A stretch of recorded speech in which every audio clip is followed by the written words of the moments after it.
চট্টগ্রাম নগরীতে বিএনপির ভারপ্রাপ্ত চেয়ারম্যান তারেক রহমানের নির্দেশে শত শত মানুষের মাঝে ঈদ উপহার হস্তান্তর করেছে মহড়া বিএনপি সাবেক সভাপতি জানি আলম জিকু। ৩০ মার্চ রবিবার মহড়া এলাকা ওয়ার্ড সভাপতির বাসভবনে চট্টগ্রাম মহানগর বিএনপির আহ্বায়ক এরশাদুল্লাহ প্রধান অতিথি হিসেবে উপস্থিত থেকে এই ঈদ উপহার দেন। সামর্থ্যবান নেতাকর্মীরা যেন জনগণের কল্যাণে এগিয়ে আসে সে আহ্বান জানান তিনি। আমাদের দায়িত্ব হচ্ছে যে আমরা যারা বিত্তবানরা আছি তাদের সকলের দায়িত্ব হচ্ছে গরিবদের দিকে সাহায্যের হাত বাড়িয়ে দেওয়া। আমি সকলকে অনুরোধ জানাবো, আহ্বান জানাবো যেন আমাদের গরিব মানুষেরা সুন্দর করে ঈদ পালন করতে পারে, সেই দিকে নজর দিয়ে তাদের ধর্মীয় এবং সামাজিক দায়িত্ব পালন করতে পারে।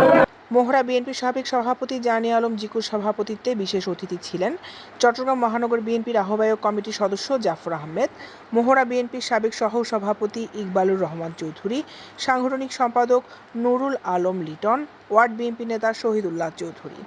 যারা আমাদের দলীয় নেতা কর্মী আছে, যারা সম্পদশালী আছে বা আর্থিক সম্পদশালী আছে, ওনাদেরকে নির্দেশ দিয়েছেন প্রত্যেকটি এলাকায় এই সাধারণ মানুষের তার কণ্ঠে যে আগামীকাল যে ঈদ হবে, ঈদের মধ্যে সবাইকে কিছু এই যে দুস্থ মানুষের যে সেবাটুকু দেওয়ার জন্য, উপহারটুকু দেওয়ার জন্য, এটাই উনি নির্দেশ পালন করতেছেন। ওনার নির্দেশে আজকে আমাদের মহড়াতে আমরা 500 লোকের আমরা ব্যবস্থা করেছি। এতে আরও উপস্থিত ছিলেন জাহাঙ্গীর আলম, মোহাম্মদ জসিম উদ্দিন, ইকবাল উদ্দিন চৌধুরী, মোহাম্মদ খোরশেদ, যুবদলের ইলিয়াস, সরওয়ার, দিদার জামশেদ, জসিম, রুবেল, জাকির, মানিক, স্বেচ্ছাসেবক দলের কোরবান আলী সাইমন, শ্রমিক দলের সোলাইমান, মোহাম্মদ জাবেদ, সিরাজউদ্দৌলা, শ্রমিক দলের নাসির, মোহাম্মদ খোরশেদ, শ্রমিক দলের মুসা সহ আরও অনেকে।